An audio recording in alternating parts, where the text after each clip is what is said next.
Hi there. In this video I want to talk about the subject of econometrics in general, and I want to sort of formulate a sort of schematic of how the subject of econometrics is typically taught in sort of undergraduate and graduate level courses. And I'm going to sort of go on to discuss what we're going to do in this particular course. So the idea always to have in the back of your mind with econometrics is that we have some sort of population, and we don't in fact have the entire population's level of data. We have some sort of sample from that population. And from that sample, we are trying to make inferences about what is going on in the population. And typically a type of estimator which we start off discussing in econometrics for making inferences about the population is that of ordinary least squares. So we're going to discuss a set of criteria which, if they are satisfied, least squared estimators happen to be blue, which means that they're the best linear unbiased estimators. And that essentially means that least squared estimators are actually quite good for making inferences about the population. However, least squared estimators are only a good thing to use if a set of criteria are abided by. And that set of criteria are the gauss-markov assumptions. So one thing we need to think about after we've discussed what these actual criteria are, we need to talk about how we actually go about testing this criteria. So this is some sort of diagnostic test diagnostic tests which we apply to our model. Well, if each of these tests turns out okay, so that means that each of the Gauss-Markov assumptions is abided by, then it turns out that's fine. We can use OLS estimators as a good way of making inferences about our population. So what is the problem? Well, more often than not, it is actually the case that one or more of these tests actually are going to not pass. So our model is essentially not going to pass some of these Gauss-Markov assumptions.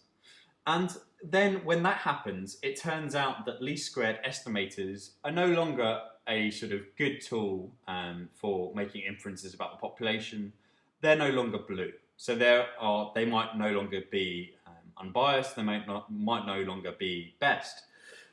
When this happens, we have to think about formulating a whole sort of new class of estimators to deal with our problem.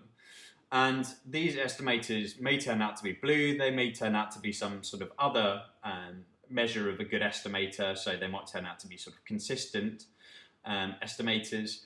And we can sort of label a few of them here. So an example might be sort of generalized least squares, or IV estimation, or in some cases sort of maximum likelihood estimation. In these sort of new classes of estimators, it might be the case that these provide a better insight as to what's going on in the population given our sort of sample of data. So this typically covers the sort of entirety of the undergraduate course in econometrics. Note here that I've sort of assumed that we are treating cross-sectional and panel data the same as we're discussing sort of time series data. There is sort of also within this area, there is a sort of difference between the way in which we go about thinking about time series data as well as cross-sectional data. But this is the sort of basic schematic to have in your back of your mind as to sort of how econometrics works at sort of an undergraduate level. And typically at an undergraduate level, we formulate estimators in terms of the sort of summation indices. So in the case where we have a sort of bivariate model, our estimate of beta hat, the sort of slope coefficient, is some sum which is a sort of xi minus x bar, yi minus y bar, all over the sum of xi minus x bar all squared. So our sort of estimators are explained or described in terms of these sort of summation indices, which this is a sort of summation which runs through all of the values within our sample.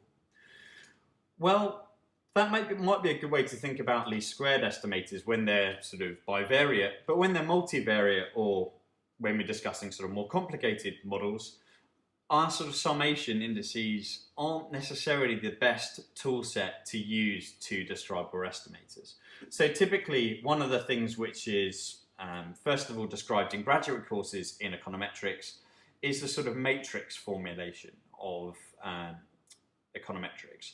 So that's when we come up with, we use linear algebra to come up with, first of all, sort of expressions for what least squared estimators are, and then we can sort of use that as building blocks for building some of these other sort of estimators, which it turns out under certain conditions are better estimators to use than OLS. So that's the sort of first part of the sort of graduate course in econometrics, which is the sort of all the things which is outside of these box, outside of this box here.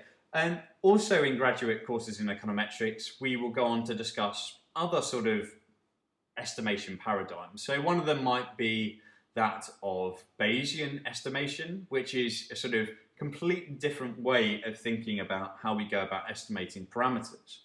Another sort of estimation technique, which is sort of more similar to the way in which we sort of think about things in undergraduate classes, is that of GMM estimators. So that's a different way of thinking about things at graduate level. And there are a whole host of other sort of ways in which we can go about estimating parameters in our population, given that we've got a sample.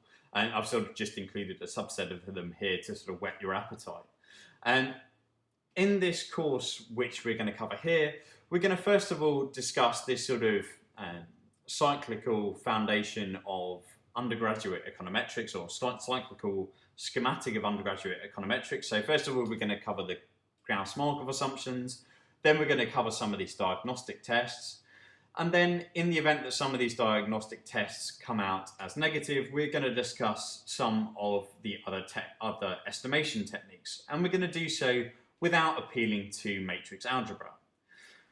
After we've discussed these sort of undergraduate topics, I'm then going to go on to talk about the matrix formulation of our estimators, and first of all starting with that in least squared and then applying that to some of our sort of more advanced estimators.